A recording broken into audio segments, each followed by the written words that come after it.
Meu nome é Wellington, eu sou um dos pastores da Chácara Primavera, o pastor responsável por esse campo.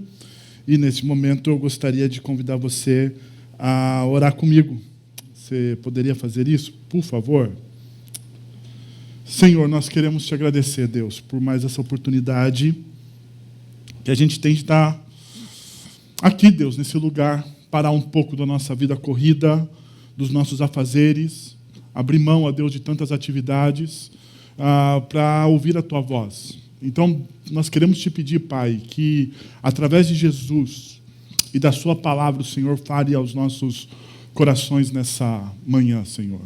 Eu quero pedir, Pai, que o Teu Santo Espírito fale aos nossos corações, porque em Cristo Jesus nós somos reconectados com o Senhor e o Santo Espírito mora em nós, e por morar e fazer morada, Ele sopra aos nossos ouvidos e nos convence, ó Deus, daquilo que nós precisamos mudar, Pai.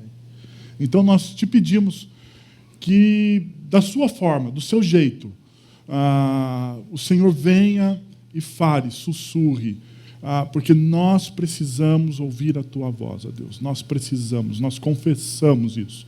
Nós temos necessidade. Muitas vezes nós não sabemos disso, Deus. Nós buscamos realizações em tantos outros lugares, mas a verdadeira vida só existe em Cristo Jesus. Nós queremos experimentar dessa vida nessa manhã. Então nos ajuda, Pai. Sopra com Teu Espírito. É o que nós te pedimos em nome de Jesus. Amém. Hoje é o último dia dessa série de mensagens, Ressurgência. A gente teve, durante algum tempo aqui, vários preletores, né? Preletores internacionais. Nós somos chique no último, né? Como diria o bom campineiro. A gente ouviu muito sobre alguns pressupostos importantes da reforma protestante, ao qual também nós vamos, no próximo mês, aí, ao mês de outubro, né?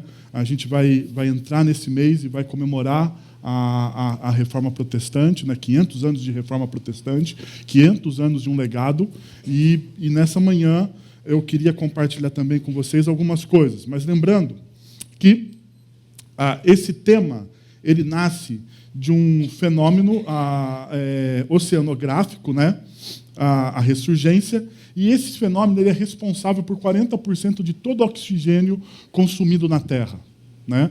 O que é esse fenômeno, a ressurgência? O que acontece na ressurgência? As águas mais profundas do oceano, ricas em nutrientes, em oxigênio, elas são movimentadas, essas águas tornam para a superfície, e quando essas águas vêm à superfície, eles trazem uma renovação da vida. Então, a gente percebe que o oxigênio ele produz vida, mas ele também cria uma renovação da vida. E com isso, a gente tem uma pergunta. O que pode produzir e renovar a vida? Ou melhor, o que pode produzir e renovar a nossa vida?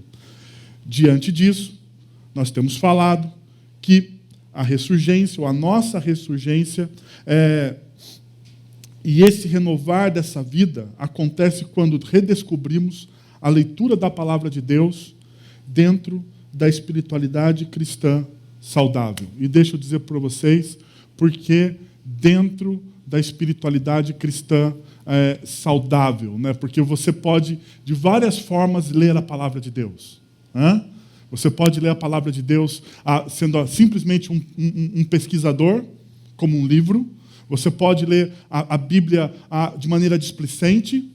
Você pode ler a Bíblia como se fosse tirando um peso da sua consciência. Afinal de contas, hoje eu li a palavra de Deus, hoje eu li a Bíblia.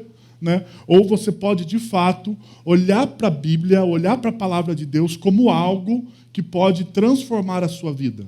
Como fonte de renovação, fonte de inspiração, oxigênio, aquilo que, de fato, você precisa. Porque é essencial, a ideia é essa, é que essa palavra de Deus ela é como oxigênio, ela traz vida, ela renova a vida. E o porquê ela faz isso? Porque ela desvenda os dilemas e a inquietação do coração humano. Se você for para a palavra de Deus com o coração aberto, com os olhos atentos, com os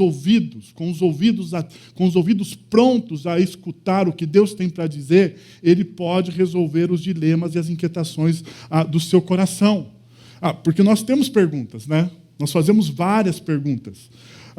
E algumas dessas perguntas que a gente faz, qual o fim principal do homem, do ser humano? Qual é o fim principal do ser humano? Por que existimos? Qual a nossa vocação? Por que somos finitos? Porque acaba, né? A gente não sabe. A gente tem uma força, uma tremenda vontade de viver, mas a gente vê dia após dia o nosso corpo envelhecendo, as dores vão surgindo, alguma doença terrível, e você fala, mas o porquê disso? Você entra em crise. Ou quando você vai ver um ente querido, uma pessoa que você ama, na cama de hospital, ou com uma doença que você sabe que a medicina não tem jeito, você pergunta o porquê disso? Por que somos finitos? Qual o nosso fim principal? Por que existimos? Por que desejamos algo que, ao mesmo tempo que desejamos, não sabemos o que é? Você já passou por isso? Você acorda um belo dia e você tem um desejo tremendo. E daí você tenta tampar esse desejo com muitas coisas, né? Do chocolatezinho a compra de roupa, a gastar dinheiro no cartão de crédito, a assistir um filme, a se envolver com uma pessoa. Você fala assim, hoje eu estou com um desejo e você não sabe como tampar aquele desejo. Você não sabe. E por mais que a nossa cultura tente nos dar respostas como a estabilidade financeira, como sucesso na carreira, ou como bem-estar social, ou ainda como uma vida emocional plena, se a gente tivesse todas essas coisas, eu vou dizer para você, esse desejo ainda ia persistir no seu coração. Essas perguntas, elas não iam terminar. Tem um pesquisador que fez uma pirâmide chamada Pirâmide de Maslow, e ele fala que quando a gente completa nossas necessidades fisiológicas, as nossas necessidades por segurança, as nossas necessidades sociais, as nossas necessidades de autoestima e depois, por fim, as nossas necessidades de realização, quando a gente completa tudo isso, a pergunta é, acabou? Acabou? Você tem tudo. Você tem do básico, porque a gente vai subindo esse degrau, né? A gente vai subindo essa pirâmide, a gente vai conquistando. A pergunta é, quando você atinge o topo, quando você fala assim, acabou, a pergunta é, acabou? De fato terminou? De fato, o seu coração ele está aplacado, os desejos, você resolveu os seus problemas, você resolveu as suas questões, você não tem mais nenhuma questão emocional, nenhum desejo a ser cumprido, porque, afinal de contas, você já está totalmente realizado? Seja em qual estágio dessa pirâmide você está, eu quero dizer para você, não acabou. E nunca vai acabar. E nunca vai acabar. C.S. Lewis, um dos maiores pensadores do século XX, um dos maiores apologistas cristãos e um ex-ateu convicto, quando ele conhece a Jesus, ele diz o seguinte, se eu encontro em mim um desejo que nenhuma experiência desse mundo possa satisfazer, a explicação mais provável é que eu fui feito para um outro mundo. Se nenhum dos meus prazeres terrenos é capaz de satisfazê-lo, isso não é prova que o universo é uma fraude. Provavelmente, os prazeres terrenos não têm o propósito de satisfazê-los, mas somente de despertá-lo, de sugerir a coisa real. Eclesiastes diz que Deus colocou no coração do homem o desejo, um anseio, uma busca pela eternidade, por um outro mundo, por um outro lugar. E essa busca, esse desejo, essa ansiedade, ela não é contemplada com os nossos prazeres aqui e agora. Ela não é. Você pode despistar o seu coração. Você pode enganar o seu coração com os prazeres momentâneos. Essa sua necessidade, essa sua ânsia, essa sua vontade, você pode despistar, você pode ludibriar, você pode enganar, mas por um pouco de tempo, porque um dia você vai acordar e esse desejo não vai estar saciado, não vai estar, não adianta. Não há amor, pessoa ou coisa nessa terra que consiga fazer isso. Que consiga fazer isso. Mesmo quando nós nos deparamos com aquele que nós chamamos, ou achamos, que é o amor mais puro que um ser humano pode experimentar, que é o amor de um filho por um pai, o amor de um pai por um filho. Quando o seu filho chega para você, depois de um dia de trabalho, como o meu chega às vezes, eu entro pela porta e ele olha para mim e fala assim: papai, que saudade. Daí por alguns minutos você fala assim: uau. Eu sei porque eu existo agora, só para ouvir isso. Mas depois desses minutos que passou esse êxtase, o desejo volta. E se o Arthur chegar de novo e falar: papai, que saudade, não vai ter mais aquele efeito, o primeiro efeito que teve. E o desejo ainda continua lá. O desejo continua lá. Pensando nisso, nesse nosso dilema que nos move, porque é esse desejo por algo que nós muitas vezes não sabemos o que é, que nos move, que nos faz crescer, que nos leva a lugares que muitas vezes nós não imaginamos. Eu queria, então, propor para vocês um axioma, um princípio para a vida. E o meu princípio é um princípio que os antigos pais da Reforma também produziram para tampar esse desejo, essa ânsia, ou para, pelo menos, começar a resolver esse dilema. E é esse aqui: o alvo supremo e central do ser humano é glorificar a Deus ao alegrar-se plena e eternamente nele. Vou repetir. O alvo supremo e central do ser humano é glorificar a Deus ao alegrar-se plena e eternamente nele.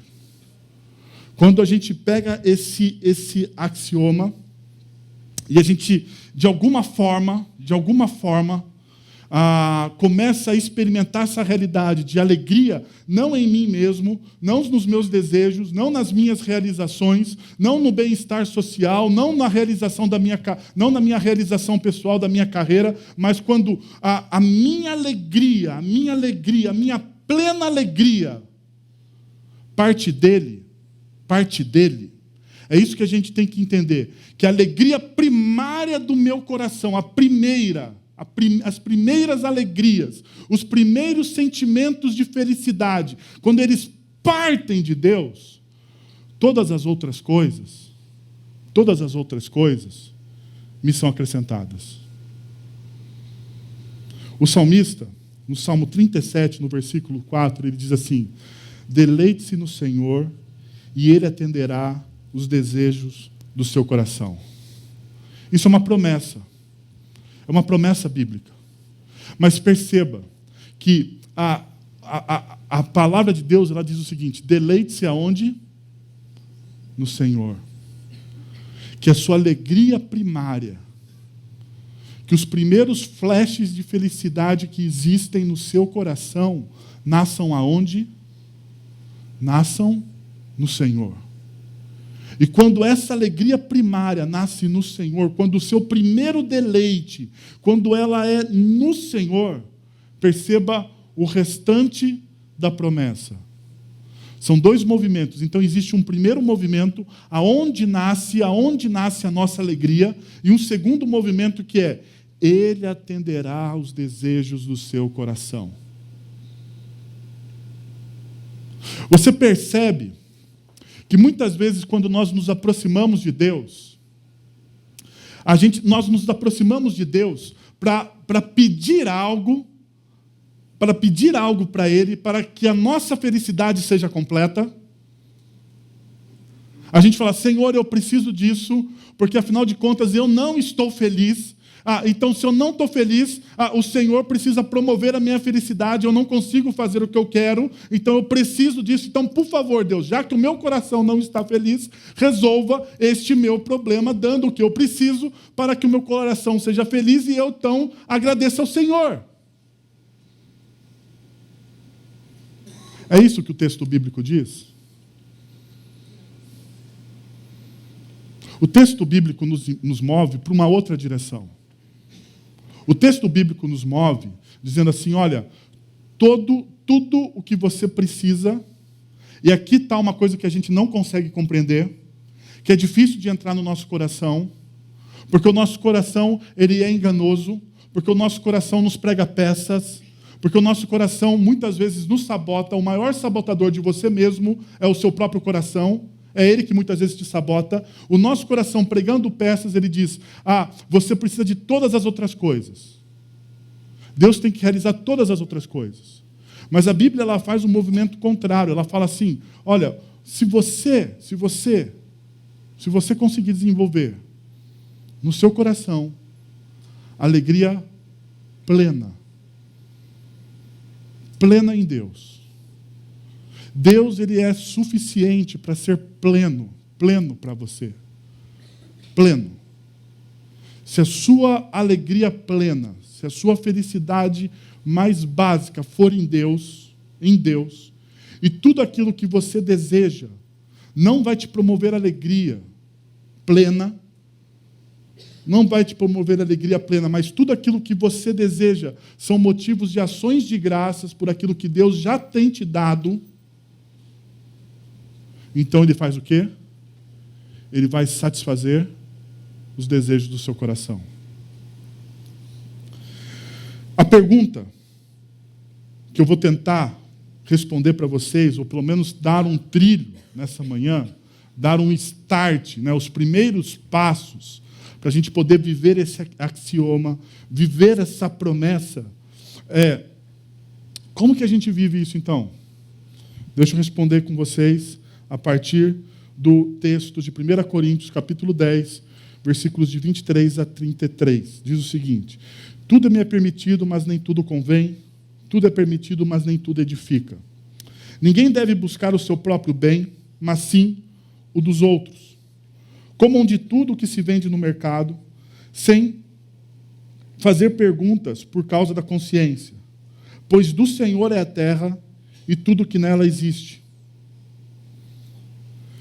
Se algum descrente o convidar para uma refeição e você quiser ir, coma de tudo o que lhe for apresentado, sem nada perguntar, por causa da consciência. Mas se alguém lhe disser, isso foi oferecido em sacrifício, não coma, tanto por causa da pessoa que comentou, como da consciência, isso é, da consciência do outro e não da sua própria, pois, porque minha liberdade deve ser julgada pela consciência dos outros? Se participo da refeição com ação de graças, porque sou condenado por algo pelo qual dou graças a Deus? Assim, quer vocês comam, bebam, façam qualquer outra coisa, façam tudo para a glória de Deus. E aqui está a base daquele primeiro axioma que a gente viu. Assim que vocês comam, bebam, façam qualquer outra coisa, façam tudo para a glória de Deus. Não se tornem motivo de tropeço, nem para judeus, nem para gregos, nem para a igreja de Deus. Também eu procuro agradar a todos de todas as formas, porque não estou procurando o meu próprio bem, mas o bem de muitos, para que sejam salvos. O primeiro princípio, o primeiro passo que eu queria dar com vocês aqui nessa manhã é a verdadeira liberdade cristã a verdadeira liberdade está somente na cruz de Cristo. Perceba o que o texto diz. Tudo é permitido, mas nem tudo convém. Tudo é permitido, mas nem tudo edifica. Tudo é permitido. E se você for no original grego, essa palavra tudo, ela significa o quê? Tudo. Né? Não tem outro significado. Né? Geralmente a gente vem aqui e fala assim, essa palavra grega tem esse e esse. Não, calma aí, não. Essa palavra, por incrível que pareça, significa tudo, completo, permanente, totalidade, tudo. Toda totalidade, tudo me é permitido. Tudo me é permitido. Ele repete 2 vezes, mas Paulo não repete isso somente no capítulo 10, ao qual nós estamos estudando.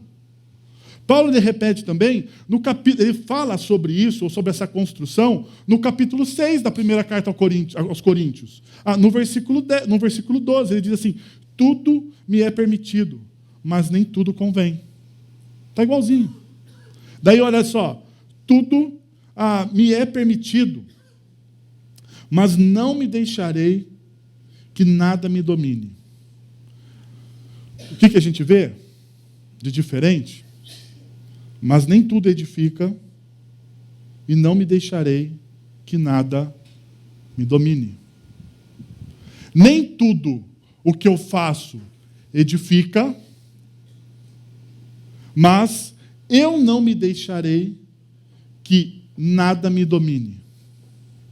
Eu não deixarei que nada me domine. O que está por trás desse não edifica e não me domine? A palavra mais positiva que o ser humano pode aprender na vida. Qual é a palavra mais positiva que o ser humano pode aprender na vida? Nós odiamos ela. Nós detestamos essa palavra. Muitas vezes nós não queremos ouvi-la. Mas ela é, com certeza, a palavra mais positiva, mais poderosa, que mais constrói, que mais nos fortalece. Qual é? Não. Perceberam? A gente odeia, não é verdade? A gente gosta do sim. A nossa cultura é a cultura do sim, do sim, do sim. Tudo pode, tudo pode, tudo pode, tudo pode. E daí Paulo ele faz um contraponto aqui. Ele fala assim, tudo pode, tudo é permitido, tudo me é permitido. Mas olha, nem tudo, esse nem não, nem tudo me convém. Tudo me é permitido, mas olha, nem tudo edifica. Nem tudo constrói. E eu não me domino por essas coisas. Porque a pessoa que sabe dizer não, a pessoa que sabe dizer um não, ela edifica, não edifica? Finanças pessoais. Finanças pessoais. Vem comigo. Se você disser sim a todos os seus desejos, o que acontece com as suas finanças pessoais?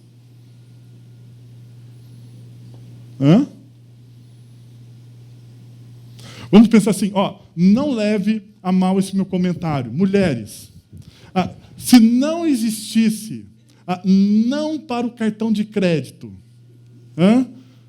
se não existisse um teto para o cartão de crédito, e assim, e um dia o seu marido acordasse e falasse assim, tudo te é permitido. Tudo te é permitido. Eu sei que vocês estão pensando assim, a eternidade chegou, pastor.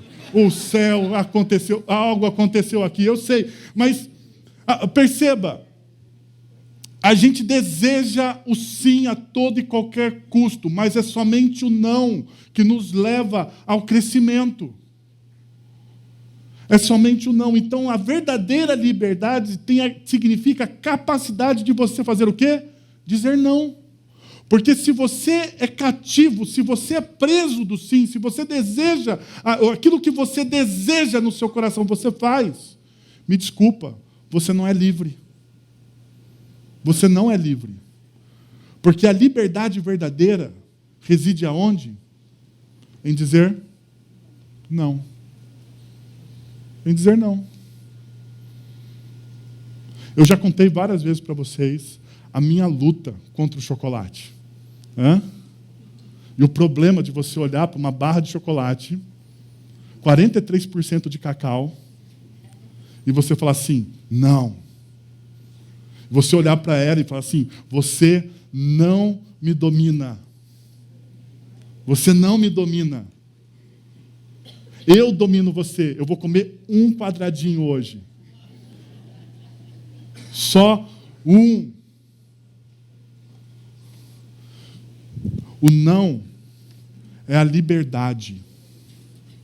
É a liberdade. Porque a licenciosidade significa a insistência de fazer o que você deseja. Só que a licenciosidade te leva à destruição. A licenciosidade leva o seu casamento, as suas finanças, a sua carreira, o seu crescimento à destruição. À destruição.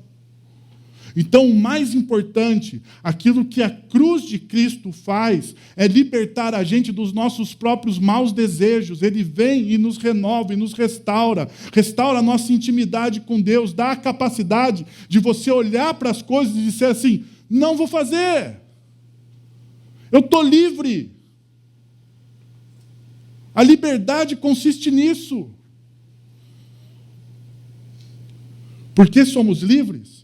Perceba o que Paulo diz em 1 Coríntios capítulo 6, versículos de 19 a 20. Acaso não sabem que o corpo de vocês é santuário do Espírito Santo, que habita em vocês, que lhes foi dado por Deus, e que vocês não são de si mesmos? Vocês foram comprados por um alto preço, portanto, glorifiquem a Deus com o seu próprio corpo.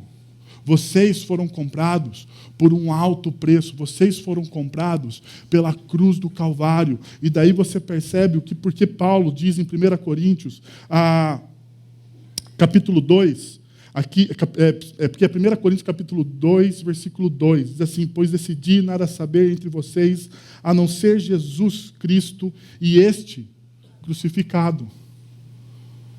Sabe por quê? Porque esse Jesus Cristo crucificado, ele nos dá o Espírito Santo. E aonde o Espírito Santo está, ali há o quê? Liberdade. Nós somos comprados por causa da cruz de Cristo. Foi um alto preço. A cruz de Cristo nos comprou. Deus, então, através da ação do Santo Espírito dele, que é selado por aqueles que confessam Jesus como Senhor e Salvador da vida deles, recebem um selo, uma marca. Dentro deles, o Espírito Santo de Deus mora neles. E esse Espírito, que não é algo meu, mas é algo de fora, porque para me libertar dos meus próprios desejos, eu não tenho essa capacidade. Eu não consigo. Eu, pelas minhas energias, qualquer livro de autoajuda, pode comprar, vende um monte. Mas esses livros de autoajuda, eles não contam com uma coisa: você, pela sua própria vontade, não consegue se libertar. Você até tenta, você esforça, você chama um coach, você faz um coach, você faz consultoria, você tenta, mas quando você baixa a guarda, o que você volta a fazer? As mesmas coisas que antes. As mesmas coisas. E você, então, não consegue. Não consegue. Mas, a partir do momento que você se dobra a Cristo Jesus, que o seu coração reconhece que Jesus Cristo é na história quem ele diz ser, o Deus encarnado, que entrou nessa história para criar uma reconexão entre você e Deus, o Espírito Santo mora na sua vida. E, a partir desse momento, aonde está o Espírito do Senhor, aí há o quê? Liberdade. A capacidade de dizer não aos seus próprios desejos. A capacidade de construir, de renovar a sua vida, não a partir das suas próprias forças, mas a capacidade de reconstruir e renovar a sua vida pela ação poderosa de Deus através do Espírito Santo dele.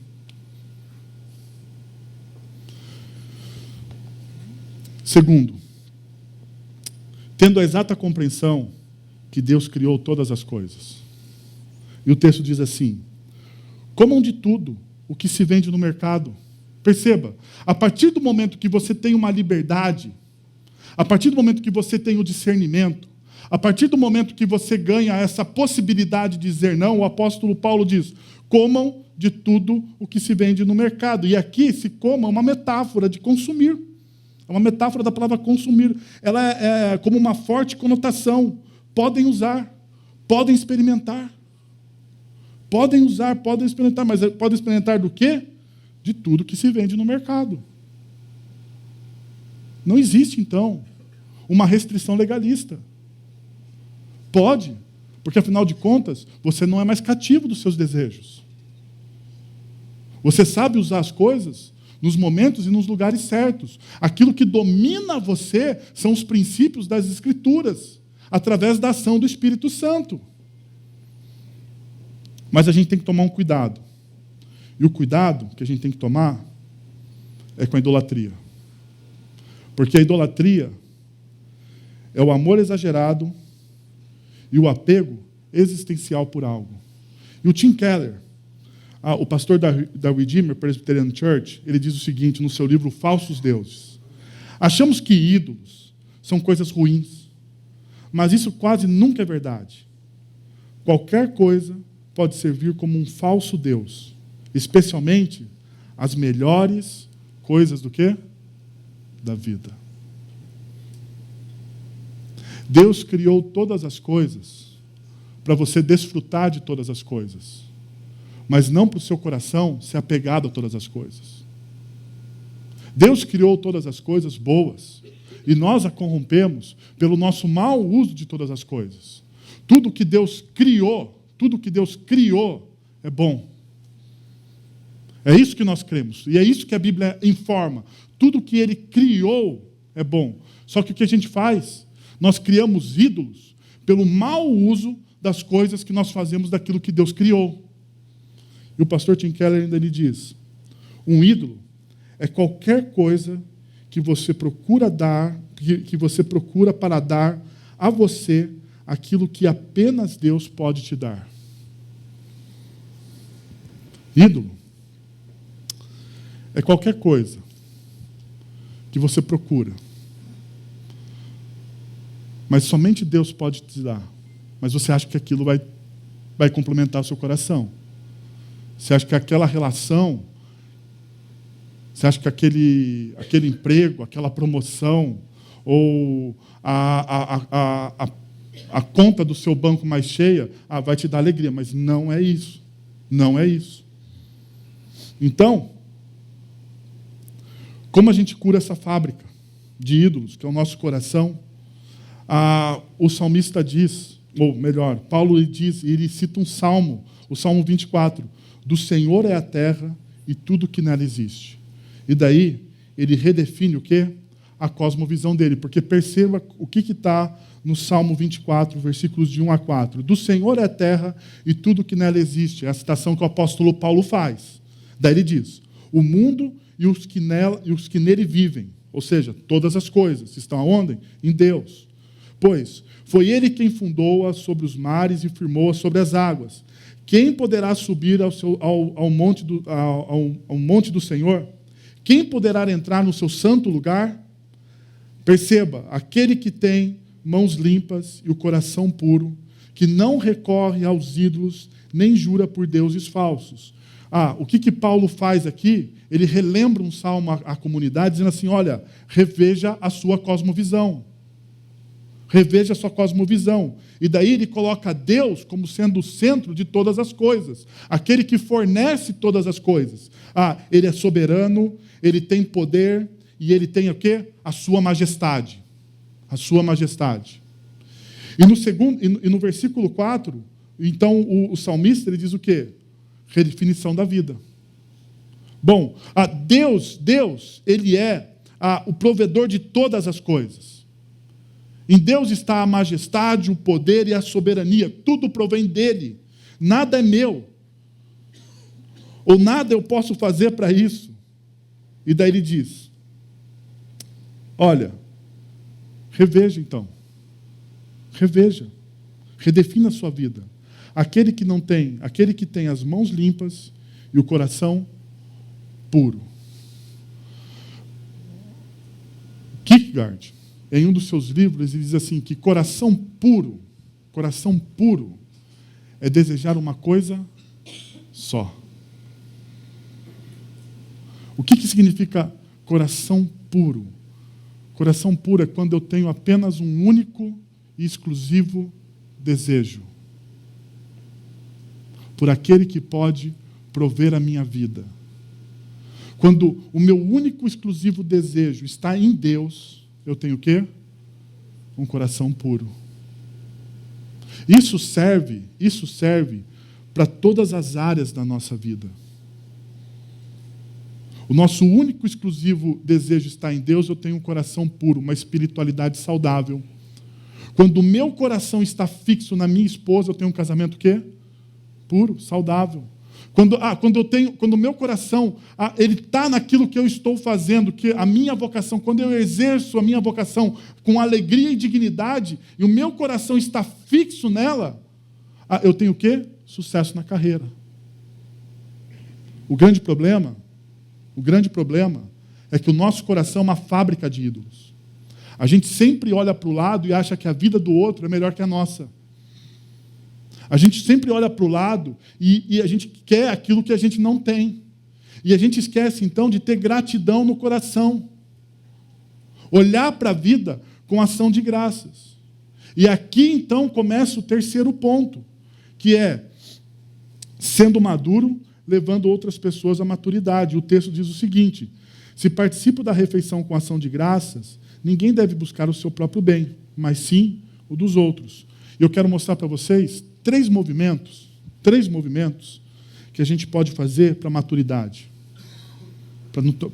Você percebem alguém que é maduro espiritualmente de coração. O primeiro, que a ação de graças seja a moldura das suas ações. Que tudo que você faça na sua vida seja recebido com ação de graças. O texto diz o seguinte: porque eu participo das refeições com ação de graças. Eu participo das refeições adorando a Deus. Daí o texto que nós lemos diz assim: quer vocês comam ou quer vocês bebam, façam tudo para a glória de Deus.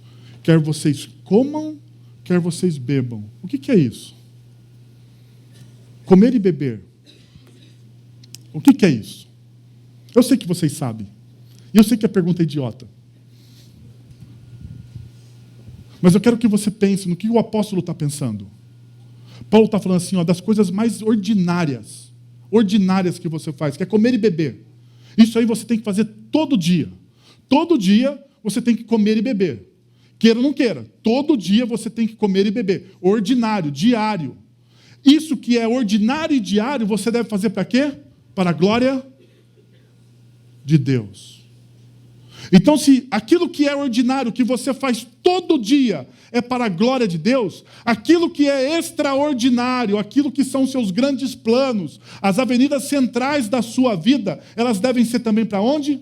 Para a glória de Deus. Ou seja, tudo que você está fazendo, você deve render o quê? Graças a Deus. A ação de graças deve moldar, uma vida de gratidão deve moldar a sua vida. Deve ser a moldura das suas ações.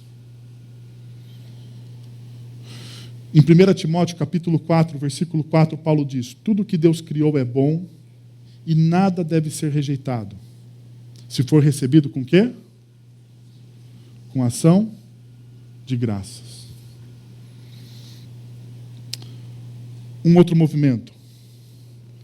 Seja sensível à fragilidade e ao estágio de seus amigos na jornada. O texto diz: ninguém deve buscar o seu próprio bem, mas sim os dos outros. No versículo 32, nós vemos: não se torne o quê? Motivo de tropeço. Paulo está falando o seguinte: olha, perceba em que estágio a pessoa do seu lado está. Ele está falando sobre liberdade, sobre liberdade. E o contexto ali de liberdade é se as pessoas poderiam comer a carne vendida no mercado ou não. Porque naquela época, em Corinto, toda a carne vendida no mercado era carne sacrificada aos ídolos pagãos de Roma. Aos ídolos pagãos de Roma. Então, aos deuses pagãos eram sacrificada toda a carne que era vendida no mercado. A pergunta que os coríntios estão fazendo para Paulo é: nós podemos fazer churrasco com a carne vendida no mercado? E a resposta de Paulo é: vocês podem. Porque tudo é livre. Porque quando aquilo é recebido com ação de graças, você percebe que Deus fez todas as coisas, porque, afinal de contas, você sabe que todas as coisas são criadas em Deus. Nada o inimigo das nossas almas cria. Você tem uma nova cosmovisão. Você sabe que a cosmovisão não é o bem lutando contra o mal. Você sabe que a cosmovisão cristã é um Deus soberano sobre todas as coisas, que cria todas as coisas boas. Então, você pode. Mas, espera aí. E aqueles que são imaturos? E aqueles que não desenvolveram ainda essa capacidade de perceber que Deus criou todas as coisas boas? Que eles não se tornaram maduros. O que eu tenho que fazer? Eu tenho que escandalizar eles e dizer assim: ah, você não é maduro, seu coitado. Sei lá. Você não é maduro, seu ignorante. Você não conhece a Bíblia. Seu bobo. É a melhor palavra que me veio na cabeça agora. Não! Paulo olha e fala assim: não seja motivo de tropeço. Perceba o estágio dele. Ande com ele. Baixe o seu nível, então. Seja humilde. Se aquela pessoa vê você fazer algo que não é ilícito, mas ela fica escandalizada por aquilo, o que você faz? Você não faz. Você não faz. Você não faz não porque você não é livre. Você não faz por amor àquela pessoa. Por amor a ela. Você não faz porque você tem que entender que aquela pessoa está crescendo ainda. Então, Paulo chama, ou convida você a olhar para o lado e não para o seu próprio umbigo.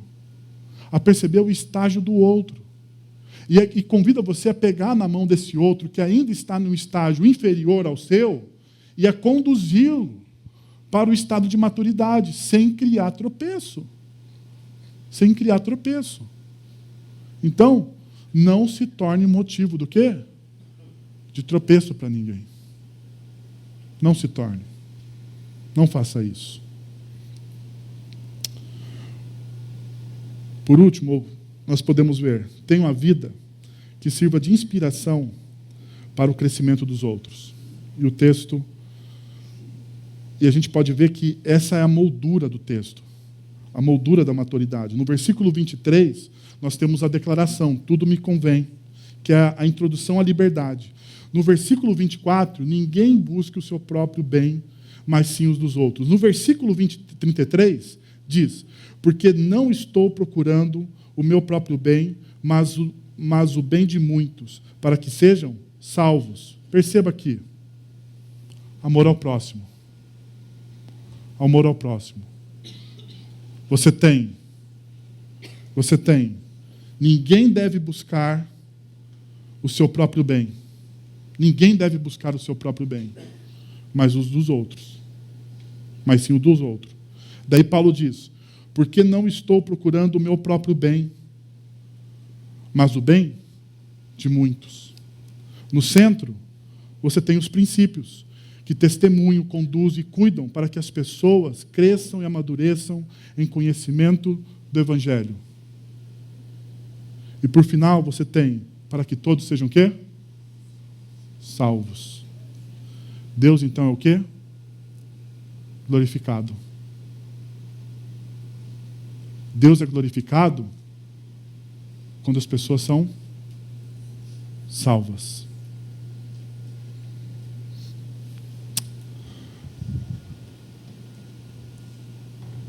A pergunta que a gente deve fazer muitas vezes nesse momento é: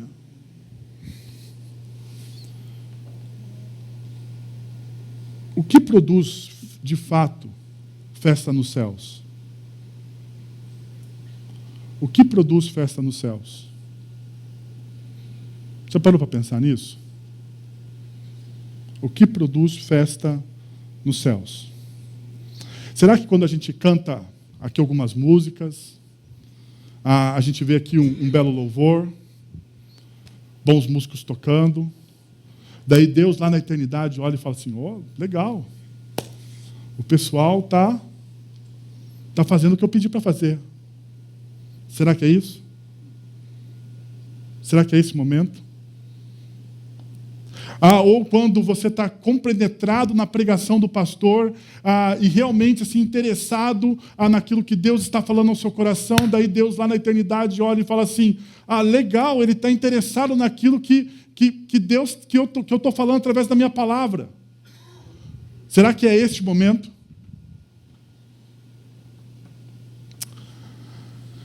Jesus ele diz o seguinte, que o único momento aonde existe, de fato, alegria nos céus, é quando um pecador se converte. E nem nenhum outro momento. No momento que alguém confessa, entende o Evangelho, é o momento onde os céus entram em festa. É onde, assim, eu fico tentando imaginar o que é o céu em festa. Você já parou para pensar nisso? Às vezes eu estava meditando e falei assim, Deus, o que será assim, a eternidade em festa porque uma pessoa reencontrou o caminho de casa, porque uma pessoa reencontrou o sentido da vida, porque uma pessoa deixou de fazer a pergunta, onde está esse desejo? Ela reencontrou o Salvador. E daí os céus, eles entram em festa. Assim, eu fico imaginando, deve ser melhor do que qualquer, sabe aqueles filmes que você vê, assim, de ação, e tem aquelas explosões, e as coisas acontecem, e você fala assim, uau, não sei o quê. Cara, deve ser melhor do que isso. Ou deve ser melhor do que aquele filme de esporte, né? Vamos ter a próxima série, né? Virando o jogo, aquele filme de esporte que você está assistindo assim, e você já está chorando, né? Você já está chorando, porque assim, no final você sabe que a torcida vai explodir em alegria. Porque o céu está em festa. Está falando de esporte, e eu me lembrei de uma coisa. Já faz muito tempo. Década de 90, o Guarani Futebol Clube de Campinas tinha um dos melhores times do país. Amoroso, Djalminha, Luizão, cara. Olha só, que time, hein? Que time, de tirar o fôlego. E eu lembro que meu pai falou assim, a gente semifinal, quartas de final do Campeonato Brasileiro. O Campeonato Brasileiro não era disputado por pontos corridos ainda. São Paulo e Guarani, no brinco de ouro da princesa. E daí, o jogo começa, e eu lembro que eu e meu pai, a gente entrou na torcida errada, por um motivo, a gente assistiu o primeiro tempo todinho na torcida do São Paulo. Daí um bom policial nos salvou e nos levou para a torcida do Guarani. Mas assim, o São Paulo terminou o primeiro tempo ganhando de 1-0. De 1-0.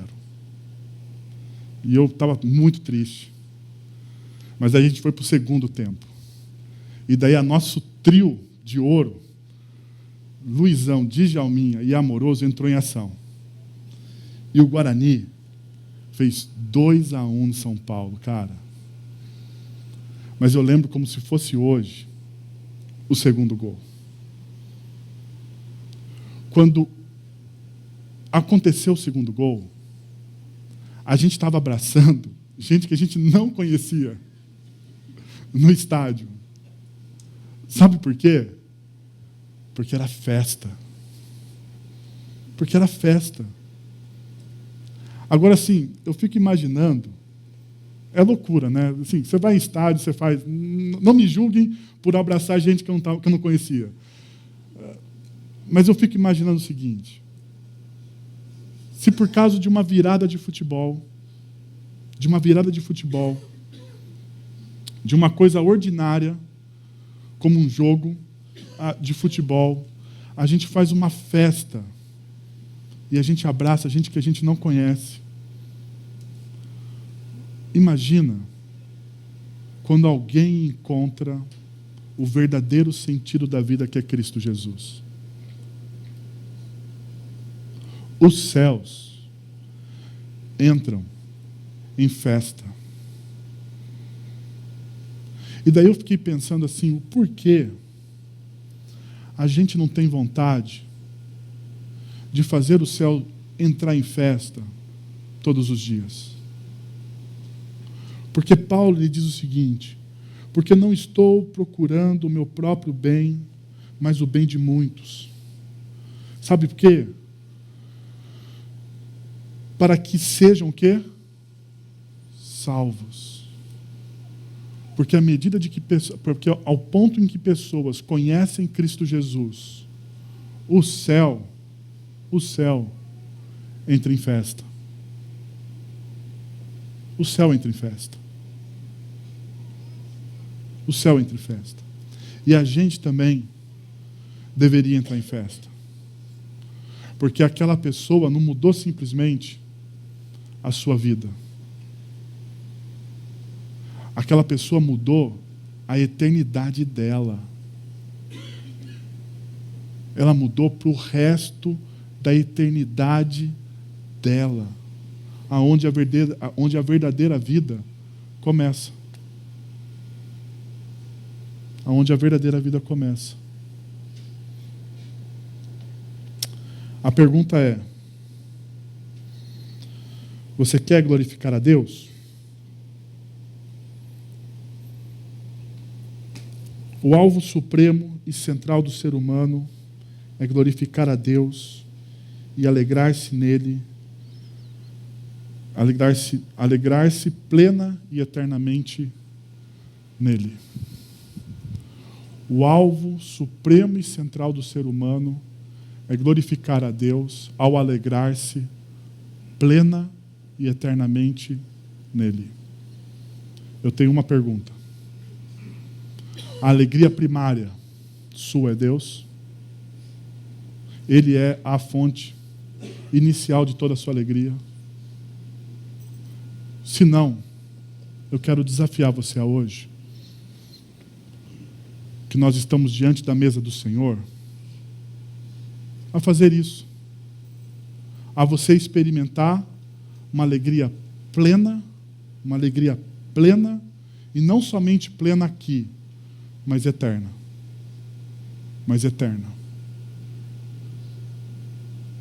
E você redefinir o que de fato te dá alegria plena no seu coração. Quero então convidar você a fechar os seus olhos, a abaixar sua cabeça.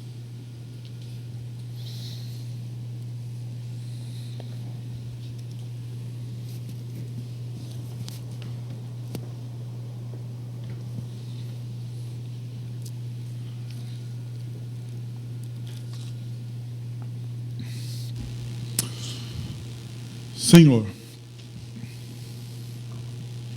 nós estamos na Tua presença, Pai. E o fato é que muitas vezes a nossa alegria, ela não é plena e completa, porque o nosso coração, Deus, está muito longe de Ti. O nosso coração vive em busca, Senhor. Vive em busca de muitas e muitas coisas, mas não vive em busca daquilo que pode de fato transformar a nossa vida, e não somente a nossa vida no aqui e agora, mas Ele transforma toda a nossa eternidade, Senhor. Tudo é transformado por Ti e em Ti. Pai, por favor, então, ó Deus, através da ação do Teu Santo Espírito, que a nossa alegria seja somente em Ti, Deus. plena e completamente. É o que eu oro em nome de Jesus. Amém.